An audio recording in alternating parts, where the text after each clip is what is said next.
to bring it back just a little bit, you mentioned worship. So I want this is a really difficult concept for us to conceptualize.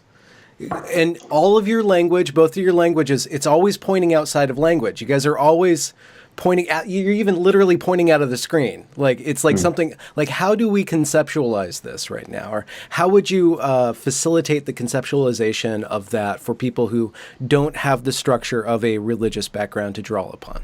Like, how do you go about, like, understanding? Well, it's pretty simple. It's like you always celebrate. If you don't, like, let's use the word celebrate. It's an easier word to understand than worship, because people obviously worship is more than just celebration. But because worship is maybe difficult for people to understand, let's say celebrate. So we always celebrate the thing that binds us, right? We just will. It just will happen. And and then what happens is you have competing things to celebrate. And so right now we are being asked, let's say in the past few years, that the one thing that you really, really have to celebrate is, for example, pride. And everybody celebrates pride. Like all the corporations, they'll change their logo, they'll change, and so there's a worship happening.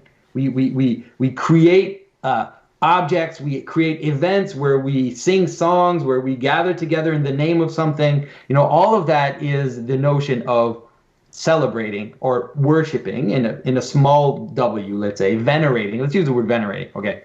And we venerate those who are markers of what binds us. So we have the right to venerate certain figures. Let's say, for example, someone who pretty much everybody can still venerate right now is Martin Luther King. Everybody can venerate Martin Luther King, right? And then there's some argument on that. They also he has nakedness too. Everybody has nakedness. He has a darkness in his hidden darkness as well. But let's say there are some figures that, and then there's people that are fighting for us to venerate certain figures that manifest that thing. So let's say Harvey Milk, I've seen icons of Harvey Milk being made, or different characters, right? And so everybody understands that, because we all do it. Now the problem is that if you stop your celebration at a small G God, right? Then that's when you have the fight, right? That's when you have the massive fights, because the different principalities, the different gods are fighting amongst each other. So who are going to be the leading values, the leading things, the leading concepts that are going to unite us? So then that's what you end up happening. So the idea is the religious people, the Christians, the Jews, and yes, the Muslims or the Zoroastrians or even the Neoplatonists, the revelation that slowly kind of came down was that the higher we make it, if we're able to actually bring it up into the highest, right? That we celebrate the highest thing which transcends everything. Mm-hmm. Then what it's going to do is it's going to moderate all the principalities below. It's going to make them less prone to fighting amongst each other. Mm-hmm. And so let's say in Christianity we say it's love. It's love. Love is, God is love. God is the manner in which things exist together and apart at the same time. Yeah. He is the principle by which things exist together and apart at the same time. So he's the principle of unity and multiplicity.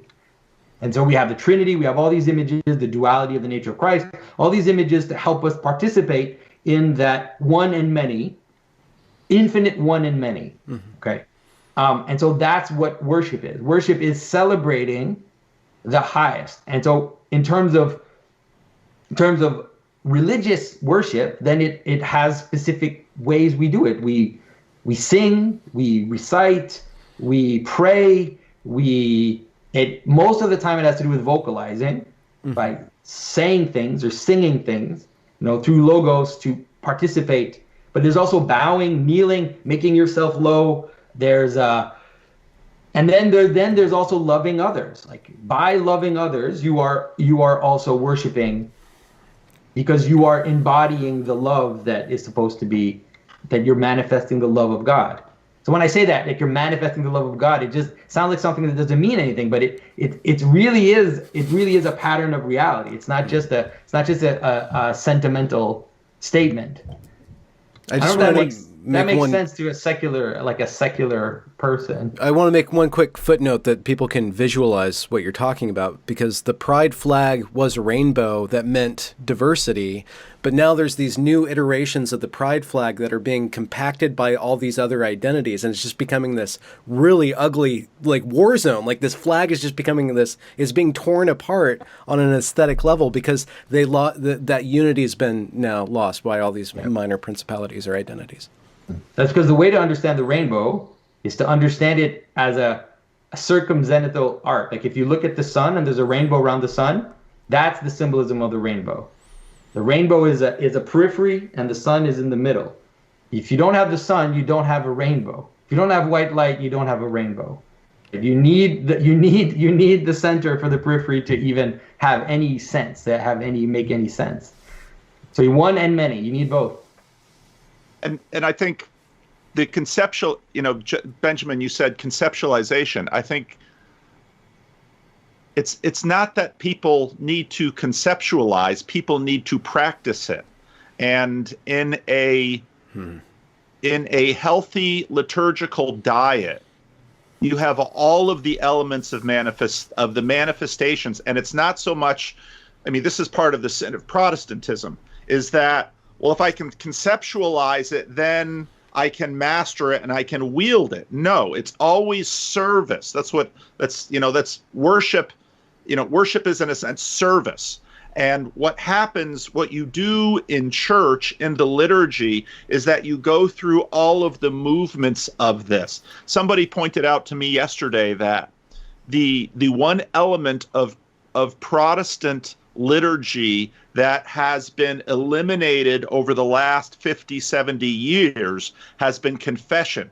If you go to a Protestant church with acrobats and smoke machines, the one element you won't have that has been taken out is confession. Is that similar to testimony, like the testimonial kind of thing? No. The testimony, confession is the part of the liturgy where we say, it's not the colonizers, it's not the racists, it's not the killers of Christ who are responsible for the sin of the world, it's me.